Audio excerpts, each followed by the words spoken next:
I think Les Brown said something like that. Like the minute that you decide in your mind to be unstoppable, that's when everything starts to shift. Yeah. That's when you stop thinking, why this, why that, why that? Like, just know this is all part of it. This is all part of it. I'm still going to get through this no matter what.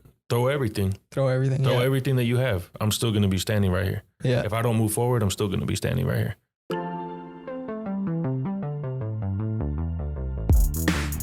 Hello, everybody, and welcome to the Sound 14 podcast. I'm here with Villiami and YBG. Let's get it. How's it going, guys? Oh, we're good. We're good. We're good. How you feeling? Chilling, Good, man. good. Yeah, it's a hot one, but For sure. Oh, yeah. For sure. Summer yeah, is here, we're bro. making it work. We're making it work. Yeah, for real. Yeah, but we were just talking about DJ Quick. Yes. He's from like you guys probably know him better than me, but like now we were talking about some of the hits he's had, and now you're like relaying this information. I was like, oh yeah, I actually know some of his songs, but I just don't know that he made them. You know, there's a lot of artists like that, I think. Oh yeah. Oh, for sure. That you just don't know about. Quick is definitely responsible for a lot on the West Coast. He's responsible for a lot. He might not always get the credit he deserves, but if you know, you know. Pretty much, yeah. Yeah, and he's, you know, like you said, he's worked with the biggest artists too. Like, so he's regarded, or he's in the circles of those artists, those mainstream artists. Like, they regard him as a great, but 100%. not everybody in the mainstream. Like, not everybody in the mainstream knows him. Yeah. Legend for sure. Yeah. 100%. Yeah. West Coast music has been on the rise for a long time, and I'm glad it's continuing to grow. Like in the 90s, it was big. Right, and now it's starting to change on its own. Like there's Kendrick. It's evolving, into different, I don't think it's never fell off. Even when the South blew up like a few years ago or so, I feel like the West Coast always had a sound, always popping. There was at least always a few artists that were like up there, you know? Yeah. It was just more or less who was willing to, you know, push that at that time. Because at the time we didn't really have anything until Game came out. Yeah, the Game. Like after the 90s, I think I don't really think we had anything. Maybe Snoop. That's just about it. I mean, there was Snoop. Snoop carried it for a long time. And Dre. And Quick, too. Yeah. Snoop, dude, he's been in the game for so long, man, so fucking long. Shout outs to Uncle Snoop, man. Bro, he's everywhere right legend. now, bro. He's on my bucket list to meet with him, bro. Yeah, smoke a little weed with him. Oh, a little? No such thing as a little. We're gonna smoke the whole ounce. That's what we're doing. Woods like this. When Snoop Dogg passes you the blunt, you have to take it. You have to take it. Yeah, take it. There's no. You see that video of him passing it to a security guard? Oh yeah, I don't know. Where was it? It like a concert. I don't know, it was some event, but like there's security standing, and he's literally looking around like this, and then he just passes it to him. Security's like, I gotta take it like this. I'd rather get fired than not do this, you know? Yeah, especially if you're doing security, bro. Yeah. I don't think you're losing much. He just looked at Snoop. He said no real quick, and then Snoop was like, "Come on, take it," and then he's just like, "All right." He realized who he's talking to. It's Uncle Snoop, bro. Yeah. You don't say no to Uncle Snoop, man. Yeah, dude. I know he's been on so many interviews. Recently, I think the recent one was either Joe Rogan's or Full Send's. I watched it with him, and both times he got high as fuck. Like he got the whole room high as hell, and he's like still talking. He's like he says put a beat on, and like still function, bro. Like he'll function no problem. perfectly. Yeah, that's crazy. It's almost like the day that he started smoking weed, he just never stopped. Never stopped. Wasn't it Pac that put him? I thought I heard about something Tupac like that. is the one that put him on the blunts. Yeah, because he was smoking J's before that. Oh, okay. So, yeah. Yes, I remember. He talked about it once. He did in an interview where he said like, yeah, Tupac put me on the blunts. Like I saw him rip open the cigar, put it in. What's that? And he's like, oh, you about to find out. He never looked back. Yeah, and he never looked back after that. It's been blunt after blunt. I know, and that was a time where it wasn't even legal yet. You know, that's true. It wasn't even accepted. This is like when weed was looked at like heroin or some shit like that. Exactly. Yeah, it's crazy how far it's come to now. It's pretty much a recreational, legal, much regular. on all now basis. you see anybody smoking weed. Yeah, here in Cali. And I think they just passed a bill saying that it will decriminalize it from a Schedule 1 drug. Like right now, it's on that list of a federal offense. a Schedule 1 narcotic, right? Oh shit. Okay. And they're trying to remove it from that because it's already legal in these states, right? Like California, Yeah. Colorado, New York, Colorado. Shout outs to Colorado. Yeah. They were like the first, right? I'm pretty sure. Bro. Yeah, they big. just said no, we don't care. Yeah. They're really big about it over there. Yeah. Yeah, bro. And now it's getting, I think, federally decriminalized, which is a good thing to see. And It's a beautiful thing. Yeah. I think in is it Washington or Oregon? One of those two states, I think shrooms are even legal. I think it might be Oregon. I heard about yeah, Oregon. something like damn. that. Shout outs to Oregon. I know they're having everything legal over there. That's crazy. Yeah, We need to go out there. He's like, We need to go out there. Book me out there. Oh, that's crazy. I'm coming. yeah. I like, for me, I think alcohol is worse than both of those drugs. for sure. Like it's For sure. that's Yeah. I talked about it before. Like alcohol will put you in a state that you don't even know how to function. Yeah. Literally not, you have no control over your body, where you are, other people. You'll do and say whatever in that moment. And It's liquid courage, pretty much. liquid courage, yeah. Yeah. But at the same time, there's no consciousness to it. It's just whatever impulse you have, you just do it, and it's fucking terrible. Definitely one of the reasons why I stopped drinking, bro. Really? Like, yeah. I stopped, like, even when I go out, I don't drink like that anymore. I used to, but like, Yeah. I was like, When did you stop? it's been over a year. A year, I haven't taken okay. a shot or drank a beer like over a Nothing. year. Like the most I'll go is like a seltzer. Seltzer, yeah. Wine. I'm a big fan of wine. That's probably it. That's probably it. Yeah, that's a good place to stop, because like especially if you know that you enjoy drinking it, or that you not like an alcoholic, but like you just You drink overindulge every a single little time bit, you yeah. see it, then that's a point where okay, I got to limit this, Yeah. you know, Yeah. because then it starts controlling your habits Facts. of what you're doing, and you want to build like good habits instead of bad habits. Yeah. No. I agree. Yeah. I'm definitely a stoner before anything else now. Yeah. I've I done can't. that. Yeah, no. I already went through my little drinking phase, so like I'm glad I survived that. Same. Nah, can't do it. I don't know how people be doing it on the daily like that. So I know. Yeah, dude. They banned it for a while too, like in the 1920s or so. yeah, like prohibition. Prohibition. Yeah, They banned Yeah. it for But it was a Dude. lot of money for the people that were selling it. Oh, yeah, 100%. the bootleggers, Yeah, Al bro. Capone. Yeah, 'cause stuff. people still Yeah. gonna drink. They were just Oh, Yes, yeah. they still drink, but the thing is, it's crazy how that was an amendment to stop or to prohibit alcohol, right? And to get an amendment, like to retract it, you have to make another amendment. And amendments are really hard to pass. So Yeah. that one came through to prohibit it. And then there's another one to retract it, the previous one. And that's the Yeah. only time that's happened. Like in all of US history, the 200 plus years.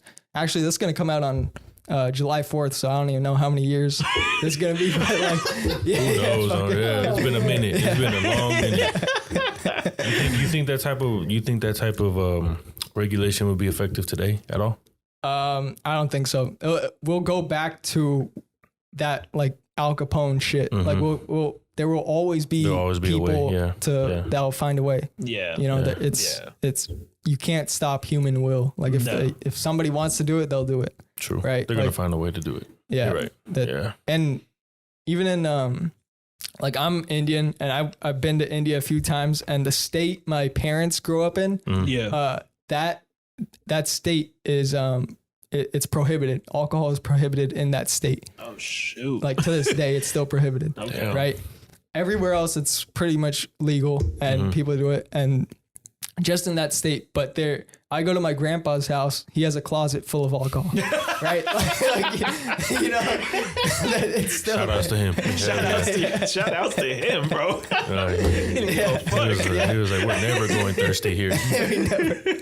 And people always like hit him up like to go to his he's a house to plug. drink. You know. There we go. Bro. There we go. He's the You want plug. that whiskey? I got you with that Yeah, whiskey. and That's whenever anybody comes, like he just hides a few bottles. 'Cause they're like He's like, when this you is mine. yeah when people That's come hilarious. there, they don't stop drinking until the whole bottle's empty. damn, they drink Yeah. like that over there. Yeah, well some people. Okay. Not everybody. But Yeah, I mean, no, I know a couple of those people. yeah, That's crazy. Same. that's crazy. Just to watch someone drink like that, it almost makes me sick. Just to watch it now, I'm like, Yeah. like my insides start turning. I'm like, nah, bro. I don't know how people like even some other artists I know, like they'll be getting like smashed before a performance. Oh, I can't do that. No. I probably did that like one time, and I forgot like half my set. Oh, Really? see, that's the thing. Yeah, see? yeah. Like, But it's I was gonna able to affect everything. freestyle still, but like, and then no one really noticed because I was still like rapping over the beats, but it wasn't my song. Oh, I wasn't okay. saying none of the words that I wrote. I was just like, and I felt like, damn, I'm just clowning right now, bro. Yeah. It can backfire for sure. I know, especially when you're performing and doing something that requires conscious like Right, thinking right. of what you're gonna say, like especially a podcast or something like a podcast or performance. Like you have to be on your toes. Like Most you got to know definitely. what's gonna come up. Okay, this song's here. You got to have the words. You got to balance it out. You got to remember all your lines and everything like that. Yeah. Crowd interaction, and then you also got to have fun. Have fun. Yeah. So Yeah. as long as you got the balance between those two, and you're sober, you'll be fine. But I think that's how you learn, though, right? Is like For sure. Yeah. went through that experience of getting drunk and shit. I've been too stoned for performance. Yeah. Some performances I've been too drunk. I mean, like I've been everything but nervous. So That's good. yeah. Well, I think it's because like back then I was like, why am I not getting nervous? Like that used to mess with me a little bit. I'm like, damn, I think I'm getting comfortable. So then I don't know. I would just take a shot to see like what would happen. Then I'll be like off Red Bull and like a couple shots, and then I'll just be like, oh. Yeah. But then when I'm up there, it's like all that cold air hitting you right away. I'm like, oh. Getting down. Yeah. Yeah, bro. You want to This take a is nap or terrible. some shit? It's terrible. It's a terrible feeling. I'll be like, damn, I'm just trying to, I got a 15-minute performance. Yeah. Trying to get through this right now. Want to go home? Yeah, really. Like, I don't even want to be here no more, bro. Yeah. Like, Yeah, that's the worst. yeah, man. So definitely learned from those experiences. Yeah, you have to, because every time like I've even personally like fucked up on different shit, I never I used to get hard on myself of I did this wrong. Why did I do it wrong? Right. This happened to me. It's terrible or whatever. But now I look at it from the perspective of I could just learn from it, and it goes easier too. Like I just move on to the next thing. True. And then you forget about, you take the lesson, but you forget about whatever happened. It happened. It's the past. Yeah. You move on. You can make mistakes. Just don't make the same one over and over and over. Yeah. That's facts. That's definitely true. Yeah. So, yeah. But yeah, it's this life thing teaches you a lot of fucking lessons. For sure. Bro, I learned a lot this year. This year, especially. This year alone, these past 2 years alone, Oh yeah, for sure. like pre-pandemic and all that. What's it taught you the most, like, or something that comes to your mind? It probably taught me more patience. Patience. Yeah. Definitely taught That's me a big lot more one. patience because I thought you think you have patience figured out already.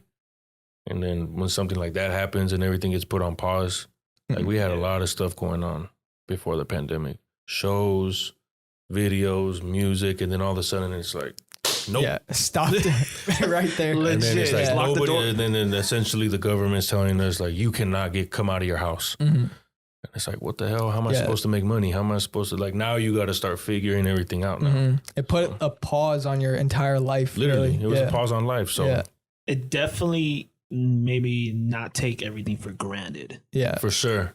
For sure. Like You never know when it's going to get taken away. Something can be here today and then gone tomorrow. Right. If anything, it taught me patience and how to, like, certain things that maybe I wasn't valuing as much at the time, as much as my career or this and that, like it kind of like made me tap in more with family and appreciate that type of time, It's like during the pandemic, like I started to realize how quickly life can shift. Like I was so used to the routine of doing the same thing it was a over and blessing over in again. disguise. It really Yeah, low-key for sure. was. Yeah, like you would go to school or something, or you would go to work or You already anything. had these plans for the weekend. Yeah, like, yeah. All this was expecting it's gonna happen. Like all of a sudden, nope. Nothing. Yep. All your Nothing. trips, all your Everything just got vacations to canceled. Cancun, like gone. I know. We were gonna go on vacation Everybody got to canceled. Fiji, in 2020, like as a family, right? Fiji, bro. That we're going this year now. 2 years later, fuck it. we're going. You know, I mean, it's the first official summer for sure. It really is the first official summer where you could full on for the most part. I know. You could travel freely. Because even last summer, it was kind of like in the middle. Like you could do some stuff, but it was still like people were still getting sick. Like, you know what I mean? That was crazy how everything opened up and then like everyone just went crazy. Went crazy. They went crazy, and then the government was like, "Oh, see, we gave him too much. Back inside." Everyone was like a happy kid, just running outside, doing everything that they could, doing the most. And I know it's kind of like the stimulus checks, and then now like the gas prices are up and shit. But even I don't think the government's that involved in it. It's like the oil companies that are for sure. taking profit, but they're also. I think doing it for that reason because people didn't drive as much, so they're like, we got to get the money back now. Get the money back. Yeah. I mean, I do Lyft, so. Oh yeah, you were talking about that before. But it's chill though. It's chill. But yeah, definitely what he was saying about people getting excited, bro. Cause I'm picking people up at Disneyland and shit all the time, or like the convention center or airports, and people are like, oh, you know, it's just nice to be traveling or it's nice to be out. Disneyland's probably packed like every day. There's conventions every other week now, bro. Wow. Right across the street from Disneyland. So I'm like, it's popping. The world's going crazy right now, for sure. Yeah. Once you've been like locked in for so long, I think people are starting to appreciate it more on a different level too. Right? Like being out with family, all this stuff, you start to appreciate it because for a year, 2 years, that wasn't there. Right. For real. And I think I definitely have, you have to look at it that way because like I still remember not being able to go to the gym, and that was like the worst shit ever. I ate so much. You know? I definitely had to like stay in the room, like, you know, like, and I ended up getting sick too during that time. So I had to just be stuck in my room. So literally, you got COVID or sick? I did. I got sick. I got COVID, and then I wasn't able to go to work. I wasn't. Nobody could come see me. Like, you know, every time like my girlfriend would have to bring me food, she has a mask on and gloves, and I'm just like, this is weird. Like, what the hell? Like, you're making me feel like I'm the virus or something. Like, I mean, it was like a mental battle for sure. Half of it was a mental battle. So it's just about, I guess, I just had the time to zone out. Really. To think about, reflect, so shit like that. Much, bro. So much. And it definitely hit you a little hard in the beginning, huh? Oh yeah, for sure. Because it's like you don't even know if you're gonna make it through something like that. Like I was in the hospital. I had a tube in my throat and everything, really, the whole nine. So I was just like, I mean. So you had it bad, like really bad. So it wasn't like as like pneumonia or nothing, but it was pretty bad still. Like hard to breathe, stuff like that. Sure. Yeah, like all this pressure in my chest, and I couldn't. That was before the vaccine, or probably Oh, okay, yeah, that's probably why. Because I got it recently, maybe like in May. I got it. That was the first time I had it. Like those 2 years, COVID, I dodged it. Yeah. In May, I was dodging it for a minute too. Like my parents were getting sick. My sister got sick. Like people around me were getting sick, and I was just like, damn, I've been able to duck it for a good minute. Like the first wave of it, I was good. Then right when everyone was let back outside, that's when you got it. That's when everyone. I was just like, damn. That second wave. That second wave is what got me. So it's crazy. Yeah, and when I had it, it wasn't that bad. Mostly because I think the vaccine, like, it definitely helped. Or else I might have been in the stage of going to the hospital or something like that. For sure. But luckily it was like 3 days of just maybe a mild fever, and that's pretty much it. You know? Yeah. Because I remember I think my brother-in-law got it after he got the vaccine. And it wasn't even that bad. He didn't say, it was just like, it was like 3 days of just a headache, sneezing, and then by the third day he was like, oh, like I feel a little better, and then he was back at work like nothing. So. And now it's crazy how back in 2020 I was thinking of the day this ends, we're gonna have like a huge celebration, but you know that's what I thought was gonna happen. Like, you know what, we shouldn't do that. We should definitely not do that. It's like everyone just video chat each other and be safe. And now it's like everybody's out and doing everything normally, but you know it's still lingering there. It's just never gonna end, I guess. Like it's just part of. It's gonna end up being, what's it called, epidemic or something like that. Yeah, something like that. Yeah, it's gonna be out there, like the flu, basically. Yeah, they're probably gonna make a documentary or something like. God, it's in the works right now. It's in the works right now. That's gonna be something. I'm gonna just go log into Netflix one day and just see it. Yeah, 2020, the worst year. The worst year ever. Yeah. What we thought was Judgment Day, but we're all right. Yeah. Nah, bro. That's crazy. Yeah, and like speaking of like the changes that is happening, like I realized all the artists and performances are now going like extra like ham, like they're touring relentlessly, and I see on Ticketmaster or like StubHub, you see all the performances at like the Hollywood Bowl. It's like every weekend, even on the weekdays, it's all packed. Everybody's touring. Yeah, it's crazy. It was because like everybody's money was put on pause. Literally, I couldn't even imagine like being like a major artist when all that happened. When you had like a full tour lined up in the summer, you had to like adjust. You had all this money lined up, and then it's just speaking like, of the mic, actually. Yeah, I don't know if it could reach that far. Yo. Okay, yeah. But like any major artist that had money just stacked up, canceled. They had it tough. Oh my God. You had to adjust. You had to get creative and like figure out other ways. It definitely separated the hustlers from everybody. That's what I can say too, that I learned. Yeah. Like if you're a real hustler, then this pandemic wasn't nothing to you. You figured it out. So yeah, you either you kind of had to, or else you're really gonna have a tough time, you know? Like if you stop, even when it may seem like the odds are against you, everything's going wrong, but I don't think you have to be successful every time. You just had to try, you know, and the trying of it, that's where it all is. That's where you become who you are. Like the success chases that, not somebody who just is success after one attempt. Right. You know, it's like constant going after it that creates success. I feel like that's what people were, because I went crazy during the pandemic too. I was like still putting out music, still putting out video after video. I was just going crazy because I knew everyone's at home. Everyone's on their phone. Everyone's on the computer. Yeah. I'm going to go crazy now. Yeah. Like you have no choice but to deal with me now. So. Yeah, and speaking of the music videos, you guys just released one. I know you, the Brookhurst dropping tonight at remix. 7 o'clock. Yeah, Brookhurst remix. Yeah, when this is out, it'll be out already. So go check it out on your YouTube. Or it'll be on my YouTube. Your YouTube. Okay, yeah. Dope. But already out on streaming platforms, at least Spotify and Apple Music. So yeah, that's good. Yeah, man, it's gonna be dope. Yeah, music videos.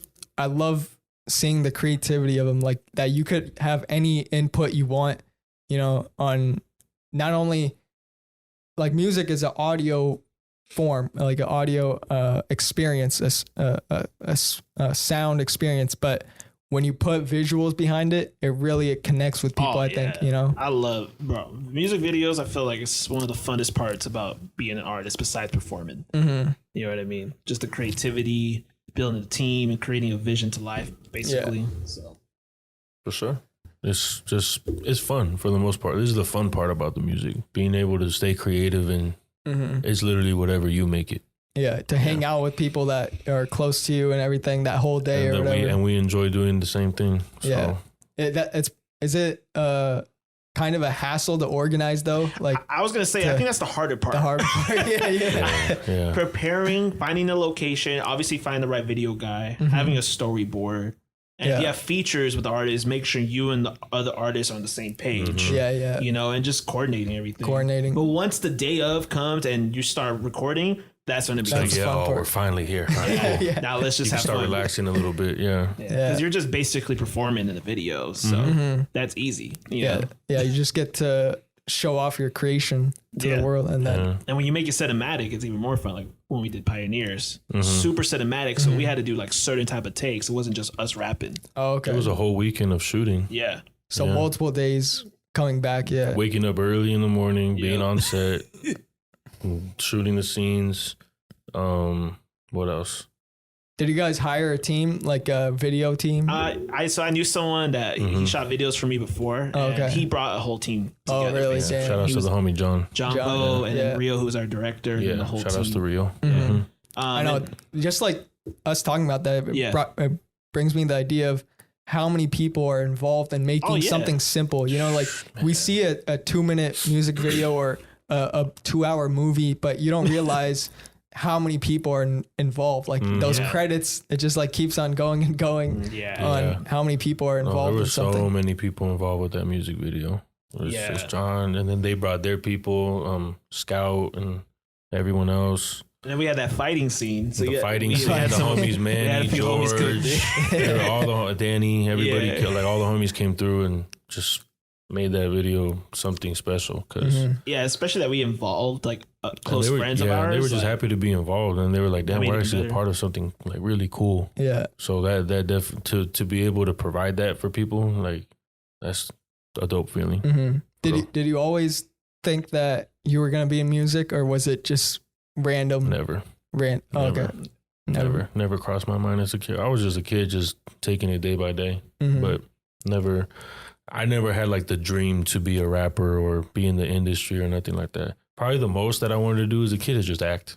Okay. Just act. You know, like I watched the hella movies when I was a kid, so it was, I guess, something I took interest in. But never. Music. Yeah, usually it doesn't come like that. For a lot of people, I think they just do it because they might have come across it and then they start enjoying the process of it, and then sooner than later it becomes something. Yeah, that's how it happened, really. I just, like I said, we were just freestyling with the homies one day, then you're recording in your homie's house the next day, you're putting out a mixtape the next year. It's like it just happened. It literally just happened. It just happened. And how we were talking about, like, I enjoyed the journey a lot more, and I still do. Yeah, I still do. Like this. I think that's the best part. That's the distinguishing factor of somebody who is really gonna impact people, because you could do it for the views or do it for a certain result at the end of it, and if that's all you're chasing, there's no fuel behind the fire. There's nothing. It's not as satisfying. Yeah, it's not as satisfying. It's not fulfilling at the end of it. You might reach it, but that's why there's some people that have millions in the bank, but their souls are empty because they didn't really follow what they enjoyed. They just did it for the result. True. And so I always tell everybody, just do what you love, because in the process of enjoying it and the fulfillment it makes you have, the symptoms of it are success, are the everything you want. Like that's a symptom of who you've become. Right. Yeah. You know? And that type of energy is contagious when you have the right people around you. Yeah. They just take that, like, wow, he's like, check out the homie. All right, I'm going to do something that I want to do now. Homies start picking up cameras or, doing anything, video editing. They want to become DJs now. They want to do this. They want to do that. So the fact that rubs off on some of my homies too, like, I like that. Yeah. I enjoy that. You just want to be around people that have that positive energy, you don't want to be around somebody who's negative all the time and brings everybody else down. You want to be around people that are uplifting you. Yeah. And when you see that in people, you want to be closer to them. You're like, oh, what are you doing? Oh, you're doing music? Okay, let me hang out with you. Let me talk with you. Boom, boom. Build network, build connections that way. That's what it's all about. Your network is key. That's what I've learned. Like building your team, or not even just your team, but just like people around you that, that could just be good around your circle or just around your energy, Yeah, last time you were here, you were talking about the new space you got and the studio that you're how has that been? It's been great. It's been not just like, it's our radio station, but it's become just a space to create, hang out, get away from the house. Like, we've been shooting a lot of content for like a video content, like for his EP that's coming up and all that. So like it's just a good place to like have meetings and just kind of just be somewhere out besides like a coffee shop or your house. Yeah. And you get to have like everybody there, that you enjoy working with, enjoy creating with. Yeah. Yeah, for sure. Yeah. It's always nice to have that space when you know what you're there for. You're there to create and do what you want. Yeah. Exactly. So, and that's something like COVID taught us to appreciate, I guess, like that when you're locked in the same space, you realize how much different spaces matter. Like you have like the gym is for working out. Like when it was all in your room or all in your house, like it was hard to do something like it. You're just doing the same all these different activities that you would do in different areas. Now you're doing it in one place. And it really taught me to appreciate every little aspect of different environments. For sure. Because they really, I think in my opinion, an environment inspires you. Like you want to be in a place where that environment, whatever it is, can inspire you creatively. Like you're around people that inspire you creatively, or you're around nature or something, you know, like it can all inspire you in different ways. And if you cultivate it into something like that, it will benefit you in the long run too. You know? Yep. That reminds me of what we were talking about on the way. How you're saying like sometimes like you would want to just leave the city, and how I was saying too, how like sometimes I like to leave the city where there's like quietness. Yeah. And sometimes like the best ideas. Sometimes you just need that, bro, because there's just too much going on. And you know, like I enjoy that time really. Yeah. And how you were saying that the pandemic, it probably taught me also that not to take myself so serious all the time, to enjoy life. Yeah, because as talking from the perspective of an artist, it's like if I'm not really living life, then I'm not gonna have nothing to write about. Yeah, that's just what it is. That's true. Like that's even with comedians. Like I listen to a lot of comedy podcasts, and they talk about that yes, you could be doing sets every weekend or every day, really, and going to the clubs, and you could be writing comedy all day, but if you're not living life, there's nothing to really talk about, right? Like you have to go and experience shit. You got to talk to people. Yeah. You got to go into these different interactions so that the story develops. And that's how you get, you know, comedy bits that are funny, you know, that Dave Chappelle talking about how he like. Shout outs to Dave Chappelle. He's the GOAT. He's the GOAT. I love Dave Chappelle. I recently saw him in April at the Hollywood Bowl. Oh, you saw him? Yeah. How was that? It was fucking amazing. I bet. Yeah, it wasn't the one where he got like almost stabbed at. It wasn't that one. Oh yeah, I remember that shit. Yeah, that happened at one of his shows, but this was, I think, either the first or second show. I forget. Maybe the first show. And he killed it. Like he brought on different people as well. Erykah Badu was there. What? Yeah. Damn.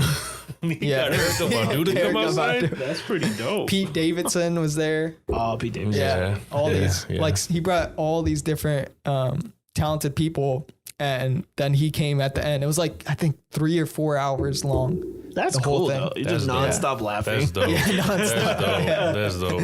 Yeah. Oh, man. That's why I love comedy shows, because like you're just gonna be nonstop laughing. Did you ever see that weapon that guy that tried to get Chappelle used? Did you see the picture of it? No, I saw that. I forgot what it was. I saw it was a plastic gun, but with a knife. With a knife like attached to it. Like a blade. Like some musket type shit. Bro. So I when they released the picture of that, I was kind of like, how did he even get in the building with that? Dude, that's what I'm wondering. You have to go through metal detectors and like the X-ray thing to get into the building. I don't know how. Or he just snuck in some other. Maybe he just. I don't know. Maybe, he had to like climb a mountain or something, because the Hollywood Bowl is like in between mountains. That's true. And so he would have to like climb that whole shit, come around. Yeah, man. When I saw that picture, I was like, how do you even get in the building with something like that? His ass beat after. And how do you get to the front row? That's an 18,000 person. I don't know, like bro. arena. I don't know. Maybe where was security? Maybe was he dressed as security or something? Maybe. Like, this might have been planned. I don't know. Like he paid people off or something happened. I don't know. You never know, bro. Protect Dave Chappelle. Protect and Chappelle. That video, you could see him. Like, luckily he was looking like in that general direction. Like he wasn't completely turned his back to him, so that when he saw him, like he just dropped his mic and then like tried to push this guy off of him. But like even after the security came, he started making jokes and shit right away. Because he knew like, this is about to go everywhere on the internet. He went back to go check on him, and he kicked him a few times, and then he's like, that's the first time I ever kicked somebody on stage. I love it. This is why he's a legend, man. This is why he's a legend. Only Dave Chappelle can do stuff like this. I know. Yeah, you can't press Dave Chappelle. Like, that's the thing. You can't really press him. He's just gonna make fun of it. See, that experience for a comedian, now he gets to talk about that at the next shows, and then people want to hear more from that, and you just build on top of it. You know, man. It's like momentum. It's like momentum. It's like a domino effect. Like even if you try to knock him down, he'll still find a way. That's greatness. That's a hard task to knock down Dave Chappelle. He'll talk about himself way before someone else can talk about him. Yeah, that's true. And he's just a poetic person. Like you could listen to him for hours and hours just because of his storytelling capability, and also the way he looks at things is different from everybody else. Like he just has this perspective, right? And his way of telling it too. He's like a realist. Yeah, he's definitely a realist. That's why I respect him, because he's just gonna give it to you raw. It's just the truth, and it's like you either can handle it or you can't. Yeah. Did you watch the Dave Chappelle show growing up? Not growing up, but I recently. It gets crazy. It gets I definitely should not have been watching that at the age I was watching it. Really? But bro, shout outs to Dave Chappelle. It would not pass. Like if it aired today, it would not pass. Yeah, it would not go. But like, it's on Netflix still. Like they still have it there. Yeah, so I'll be watching it all the time, bro. But he be making good points though. Like the way it's just the way he portrays it, but like it's true. Like a lot of stuff he shows in the show. I know. I remember one of them was Clayton Bixby, the the white or the black guy who's in the KKK. Black KKK member. Bro, that was crazy. That was crazy, dude. I was like, Clayton Bixby, bro. Oh, man. That was like I said, controversy. He's the biggest cash cow. The lines in there are so fucking funny though. Like, and it's terrible. Yeah, it's funny. Like that's funny but terrible. Yeah. But he has a way of bringing the truth to light like that. It's like, I'm not just gonna tell you about all the stuff that's going on. I'd rather make you laugh at it. Like now you know this is real, but we can laugh about it instead of. That's how comedians are. I think that's what makes comedy great. Is that yes, there are these aspects or topics that most people would not talk about, right. But a comedian can put it in a way that it's funny, and therefore it relates to people, and at the same time you get to have like a conversation about it, right? That can impact people, and it's funny, you know, like true. You get those aspects. If it wasn't funny and if it was serious all the time, then people would hate you, you know, like, but you put it in the funny way, then people love you for it. You know? And it's crazy because sometimes it's a risk. Like it might not be funny. Yeah. You might not get the reaction you want. So it's a big risk. You either end up being funny or end up being a target. Exactly. Oh, I think Chappelle was both. Oh yeah. Every comedian is both. Every comedian. You go. Crazy. I didn't realize how hard it was to be a comedian until I started listening to comedians talk about comedy, and I thought it was. The first comedian I listened to was George Lopez and Gabriel Iglesias, right? And I would just think that this was maybe when I was like 10 years old. I thought they would just come on and have 1 hour of freestyling whatever they talk about, and there it is. Like it's funny, you know. Everybody applauds.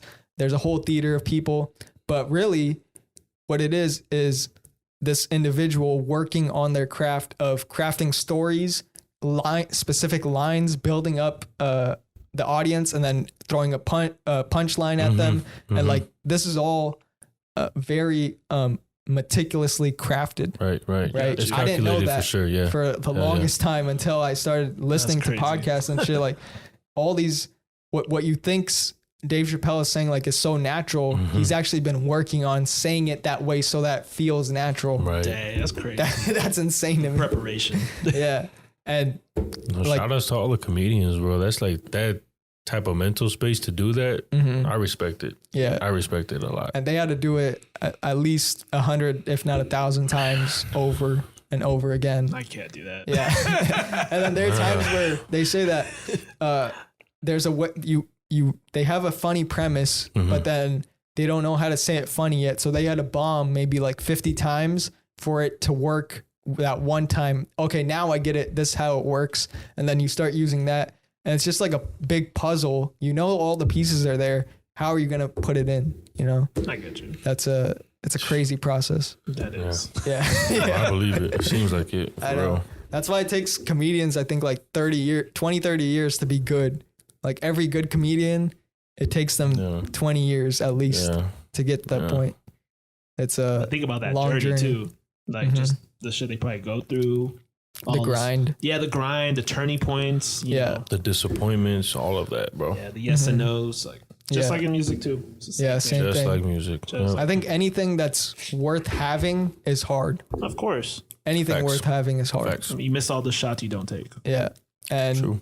those hard things, like whatever your like dreams are, make sure that they're big, because if you set lower goals, sure, you might be able to achieve them, but what if you were meant for much more, you know? Like what if that was the baseline of what you could have had?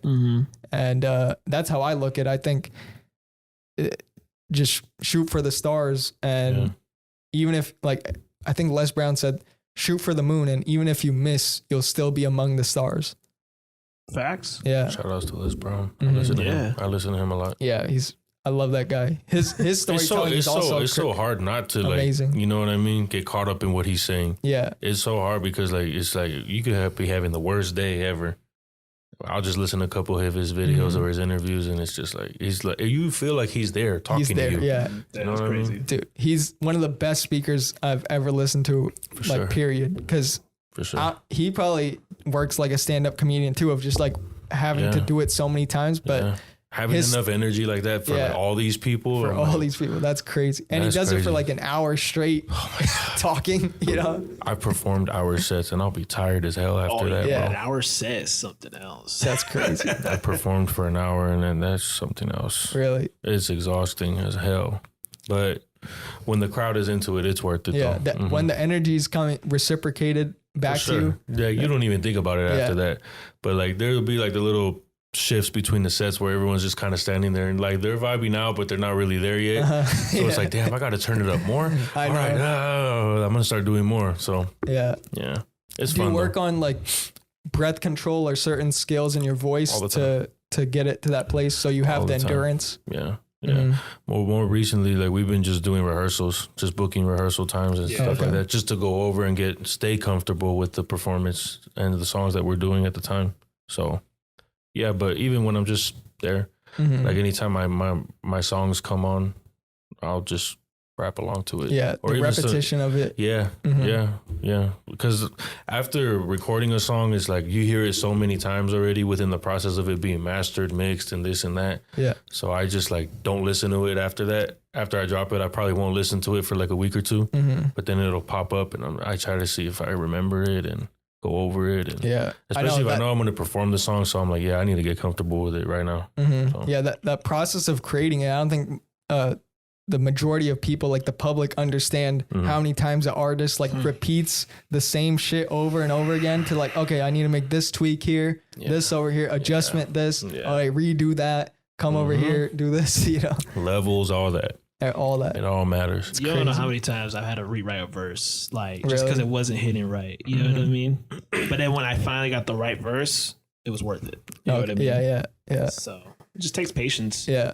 Do you have like, do you guys have a writing process, or do you just write all the time and then, or do you had to hear a beat first? How does that work for you guys? Me? Okay. I'll go first. For me, it comes from making the beat first, because I make all the beats from scratch with my producer, Cloud. But a lot of times first is either something had to happen to me or something comes about, like some experience I thought about. I was like, you know what, this would be something I should talk about. Yeah. And then I'll think about the beat, and then make the beat with my producer and go through that whole process and try to think like all the emotions, put it onto the beat. Yeah. And then once I got that, then I'm like, all right, I'm more established, then I start writing. So that's how I do it. Okay. What about you? There was a time like when I first started in music, I would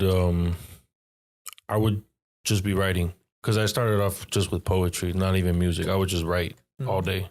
So it started like that. I would just write whatever I was feeling at the time. But then when I started structuring verses, I would start I would figure out the beginning of the verse and the ending, and then I would work my way in between. Oh, okay. So, that's interesting. Yeah, that's how I started when like it came to like, okay, well, I need to do a verse for the homie, or like actually start putting out music. That's how I was doing it. Then now it just depends really. Like if I hear a beat that I really, really like and I don't know what to do with it, I'll just wait I'll listen to it over and over and over. Yeah. Just in my daily routine, just play it. I'll drive, just playing music. And then when I finally hit the studio, I'll just go in the booth and just think whatever. of something. Yeah. Do you realize, like, looking back at how much you've improved upon, like, doing it so many times, you're like, okay, I remember a time where if I listened to a beat, I wouldn't have like anything to write about. Yeah. But now I can listen to a beat and like just come up with shit. Just come up with it. Yeah. And then there'll be times like where I feel like I have to sit down and write and take my time because I really want to say something and I really want to be calculated with my approach. Then other times I'll just hop in the booth and just freestyle it. Yeah. I know that's how Lil Wayne does it. He has Jay-Z, bro. Yeah. He doesn't write anything down. I'm not there yet. I'm not comfortable like that yet. But like there'll be some songs like that where I'll just get super comfortable and I'll just do it. Like Bobby Boucher, that's how I did it. I didn't write nothing for Bobby Boucher. I just came up with the hook and came up with the verse and that's it. Yeah. It was just a feeling. So when you have that feeling and I just run with it. Run with it. Yeah. I know. That's what I saw with in that Kanye documentary. I don't know if you guys seen that, like on Netflix. I've seen a little bit of it. Yeah. Yeah. Finish it. Okay. Yeah. No, it's crazy though. Like it's really it's good. I suggest anyone who's a real like music fan go watch that. Yeah. I mean, even if you're not, like, just to appreciate greatness, that's for sure fucking amazing. Like you see his trajectory of when he started and not figuring things out, not having the right people, not having the unlimited resources to create whatever he wants, from that place to then slowly building the network, meeting Pharrell, meeting all these different people, and then eventually having, you know, the success that he has now. Like it's crazy, you know. And the thing about like documentaries like that or biopics, you start to realize everybody was self-made. True. You know, like we think of these stars as somebody like they were just like born that way. They were meant to have like all this, but in reality, what the only difference is that they decided to become extraordinary. They decided to do the things that other people weren't going to do, and therefore they got different results than everybody else because they just thought extraordinary thoughts, did extraordinary things, and therefore got extraordinary results. And you see that like in him, like there were times where a lot of people would have given up in that process. Like 100%. And I think he's from 1997 or 6, somewhere around there to 2004. That's what, until like that first album, College Dropout, came out, right? That's the first album. And in between those years, it was like a real fucking grind for him. You know, he was just a producer. Yeah, he was just a producer. Nobody thought that you could be a producer and a rapper. Yeah, everybody just he was more known for like Jay-Z's producer. That's Jay-Z's producer. And eventually he changed the narrative for himself and continued to do it that way. And now he's regarded as one of the greatest artists. Wasn't it All Falls Down? That was like his first like breakthrough song. I think so. Yep. And Through the Wire. Through the Wire. Through the Wire. I mean that because of his car accident his too. Car accident, how he rapped it, how he recorded it, like that's they show that's legendary forever. You know, like no one else ever did something. No one else did that. It made it a hit. You know, it blew off the charts, and like then when Jamie Foxx got involved with like Slow Jams, that song, because that was like early on. Like those songs were blowing up. You know, and then what really got him big was like Graduation. Yeah, Graduation. After Graduation, it was like cemented in history. Yeah, that was it right. That was it right there. Because he had hits on that one too. Well, I think that those hard parts of his life made him that much better. Like you think that when you're in the struggle of it, you think that why is this happening to me? Why is it this difficult? Why can't things be better than this? Right. But in that moment, if you could only realize that that's what's going to make you a fucking beast. Yeah. After the years. That's facts.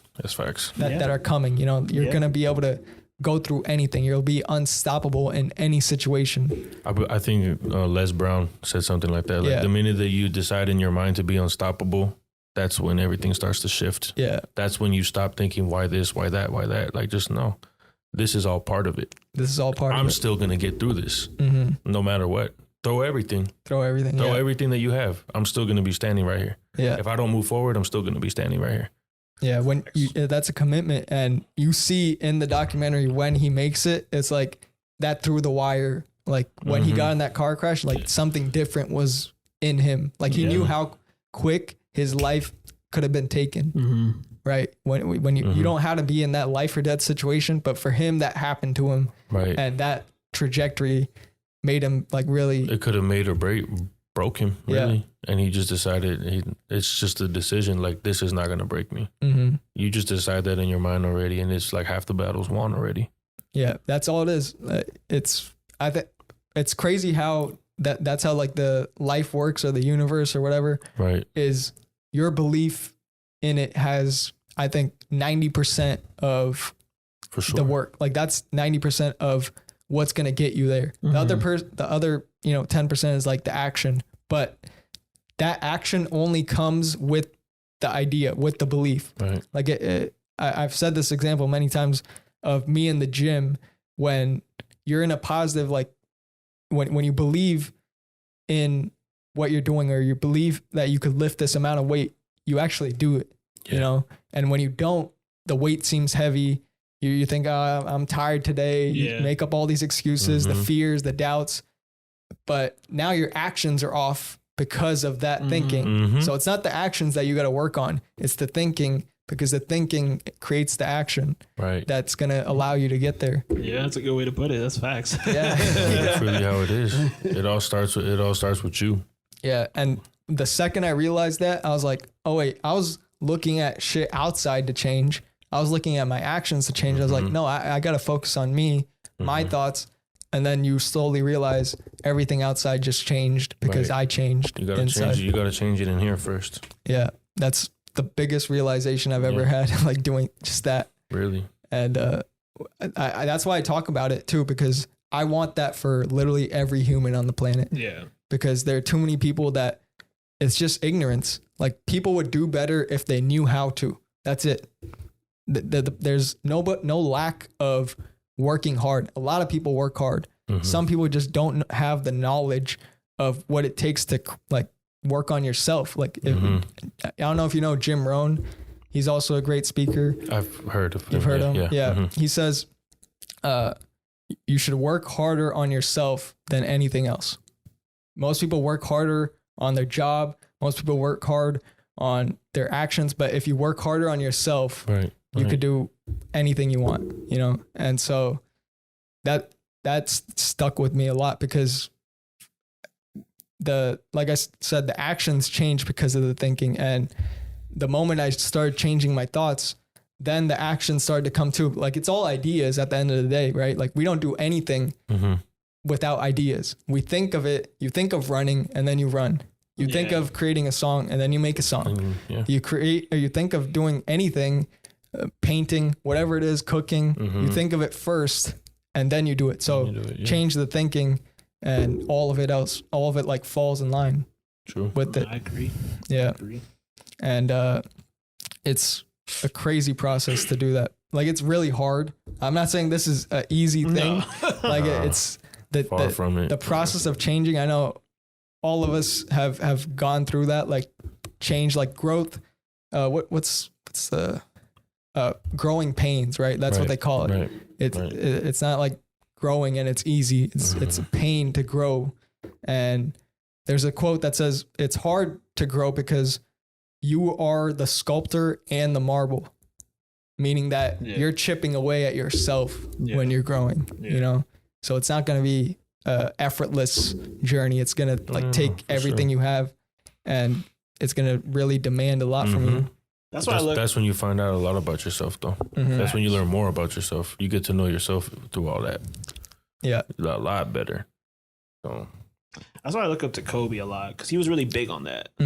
Just having that strong, tough mentality, tenacity. Yeah, it's true. It's like it just goes back to what you were saying too. It's just like, you got to be able to change that thinking and really put out that good energy. Be like, this will be a good song. Yeah, this will be a good show. You know everything. What I mean? This will be a good podcast. Like just all even not saying out loud, but just having that mentality. Just keep repeating it to yourself. And yeah, speaking of Kobe, like, and other great talents like that, like you could tell with all of them, that's what they have in common, is that thinking. Like that's what success is. You know, it's not like the money and fame. No.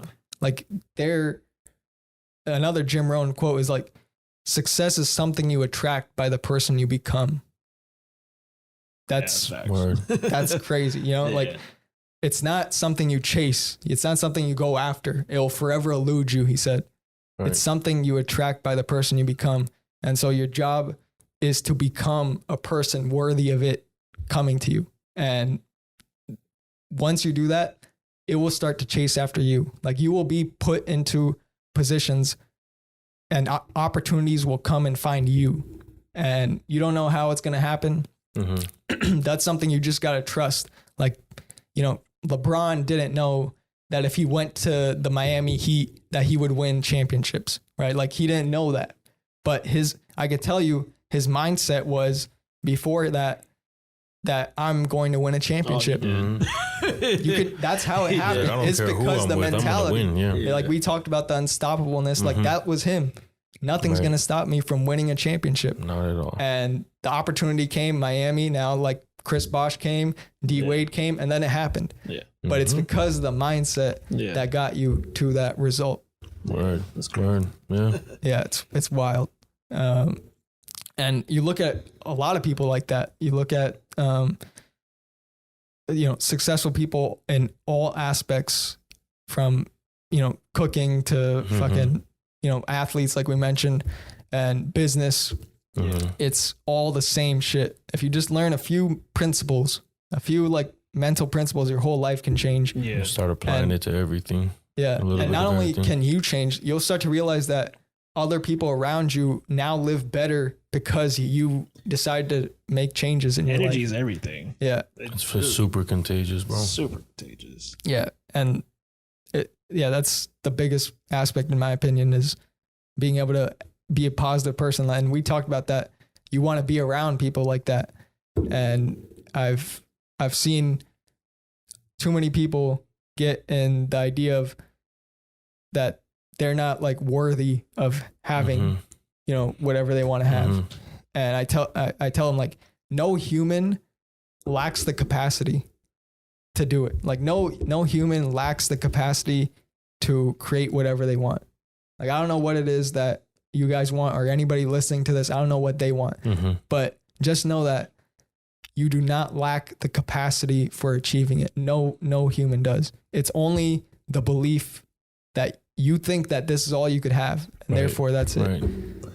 That you're right though, because I've ran into and met a lot of people where they're like kind of just living day by day and doing a job they don't want, like, or something like that, or going to school but they don't know what to do. Mm-hmm. But they tell me about, but I love doing this, but like just they like I'm like in my head, I'm like, you could turn that into something. Yeah. If you really love what you're doing, whatever it is, but you just like you just don't have that motivation. Mm-hmm. You don't think you can turn that into something like. Yeah, you're on the fence about it. You got 1 foot in, 1 foot out. And a lot of people end up just their whole life just. It's just there, but they never do anything about it, and it sucks, like I said, it's like wasted talent, Yeah, that's ignorance, right? Like that's why I talk about like this knowledge. Like I think all of us in this room know that our mind is powerful, but I think about the person that doesn't know that. Like I want people to. That's why I post clips about it. That's why I love talking about it on this platform, because. What if there's a kid watching this right now in London, England, or in Dubai or something? Yeah. And they've no teacher has ever told them this, or their parents have never told them this, but now they hear it for the first time. Yeah. And their whole life is now altered because of this mindset. Sometimes it only takes a few words. Mm-hmm. It just takes someone telling you like, no, you can do this. Yeah, because that's what happened to me. Like personally, like listening to Les Brown, listening to these speakers. That's how I've changed, right? Yeah. And I just want to pass it on. Like something tells me that I have to do this. Like I have to share this. Without it, like without sharing it, it will be like me taking something away from humanity. Mm-hmm. And so that's why I love talking about it. Oh yeah. It's something that definitely needs to be brought up a lot more. Mm-hmm. like how you said you think about the people that don't really know the power of the mind like that. Like, no, like you're limiting yourself right now. Yeah. You don't see it. You might not, or maybe you do realize it and you just don't care enough right now. Maybe so. These ideas could be a lot of things. These ideas are simple, but maybe it wasn't put to you in a way where it was just like that one little piece of the puzzle had to click right there and you could have gotten it. Right. Yeah. No, that's true. Mm-hmm. That's true though. It's amazing to see like the development, like, and people, and we've like these ideas that we're talking about aren't new. Like you could see it in the Bible like 2,000 years ago. You could see it in every single religion. Like there's Taoism and stuff like that. Like these ideas have been thought of many, many years ago. Right. And all we're doing is just like cultivating it. And as long as you understand it, it'll make an impact on your life. That's it. This understanding. That's where it all starts. Yeah. The lack of ignorance. You have to get rid of ignorance. You got to be pretty open-minded when you talk about this stuff, because there's a lot of people that think they're right in this world. Yeah. That's what I've learned though. Like even if when people that I don't agree with, they might say that they're right, I just allow them to think, they're right. Who am I to tell somebody that they're wrong in anything? Yeah. Right? If what they're thinking is them, like that they feel content about it, I'm not going to try to waste my energy trying to stop them. Or sometimes you got to agree to disagree. Agree to disagree. Yeah. You just got to let it be after that. Like, I'm not even trying to argue with nobody that doesn't know what they're talking about. Yeah, bro. And like the minute that I get the hint that you don't know what you're talking about, it's like I'm going to shut down already. This is like, I'm going to do more listening than talking, if anything. Yeah. It's like, oh, all right. Tell me more. Tell me more. But it's important to learn perspective too, especially in this day and age of social media. And all you have, thousands, if not millions of opinions of something. There's so many opinions flying around, and it's hard to formulate your own. Yeah, it's hard to formulate your own. And with that, people are going to double down on their belief. That's why I stopped saying to people like, you're wrong. I never say you're wrong ever. Like I made a mental note to never say to somebody you're wrong. Yeah. Because what that does, nobody has ever been told you're wrong and then said, yeah, I'm wrong. Nobody has ever said that ever in life. Right. Yeah, that's true. All you hear is them building a wall and defending their argument. Yeah. Right. So it's easier for them to see your perspective if you tell them, okay, let's talk about it. Let's agree. You might not even agree, but just understanding their perspective and then sharing your own without them, without you saying that they're wrong. Yeah, you could just understand both sides of anything, any opinion, any argument, and just keep it at that. You don't have to tell. You don't have to have a right or wrong on anything, right? Yeah. And that saves relationships. Like you sometimes it just takes time. That mentality builds more bridges than it burns. So. Yeah, for sure. Yeah, that's a big aspect of it. I mean, I've seen too many people on social media, like on Twitter especially, like that's a fucking farm for arguments. Twitter's a dangerous place, bro. I don't even check my Twitter like that no more. I'll just post what I need to post and get out. Twitter's like a dangerous place, bro. Dangerous. It's super dangerous. There's too many people in their feelings on Twitter. I know, especially about politics. It's crazy. No, I'm out. I'm out after that. You see like when Donald Trump was president, Twitter was off the hooks. Oh yeah. I saw on like every single one of his tweets, it would have at least 10,000 comments of people saying why he's wrong. Oh, you did this, blah blah blah. Like just hating on him. It might have nothing related to what he was talking about. He's like, I just gave a speech today, and like there's a picture of him, and then he's like, oh, you did all these things wrong. Oh, okay, this happened to you. And then there's somebody saying, okay, I love you, Mr. President. Yeah. And then underneath crazy. That tweet, they're like, fuck you. Yeah. You know, like, the whole thing. All that shit. It's crazy. There's too many mixed emotions on Twitter. Yeah, that's why I'm off of it. Yeah, it's too much. I'm done with Twitter. I can't do it. I can't do it. Elon Musk was gonna buy Twitter. I don't know if that happened. I saw that. I was like, that's a bad investment, bro. Like, it's not good. That made me laugh though. I was like, damn, he's just buying everything now. That's crazy. I know. Must be nice.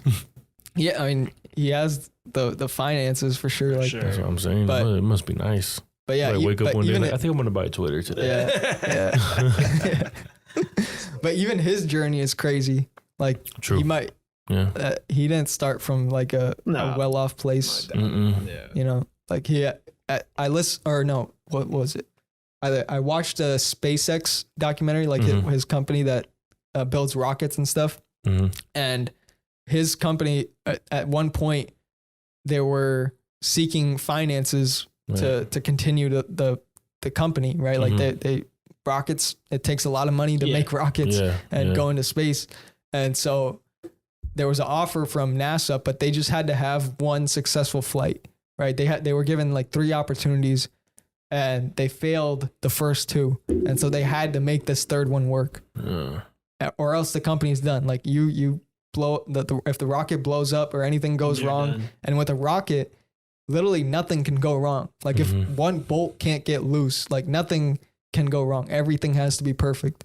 And on that 3rd attempt, 3rd or 4th, I'm not pretty sure, but like I'm pretty sure the last attempt that they had, they got it to work and they got the finances, and that's why SpaceX still exists and it's a company. Interesting. Yeah. That's crazy.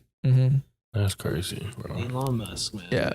Humble beginnings. Yeah, right. I mean, who would start to who would want to build a space company, like a rocket company, you know? Someone was really like into that, obviously. You would have to really Elon.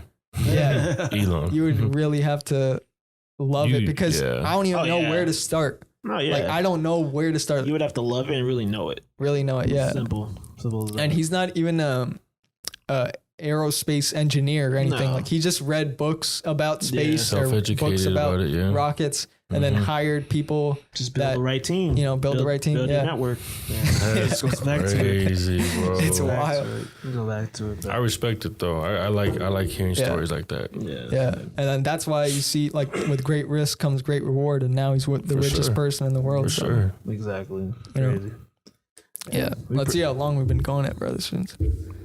It's over an hour right now. Oh, okay. You want to cut it then? If you have anything else to talk about, you guys want to share anything, any new announcements? Do you want to talk about the DJ Quick show? Yeah, we can. Yeah, we can. Yeah, we started off with DJ Quick. We'll end it with ended up with Elon Musk.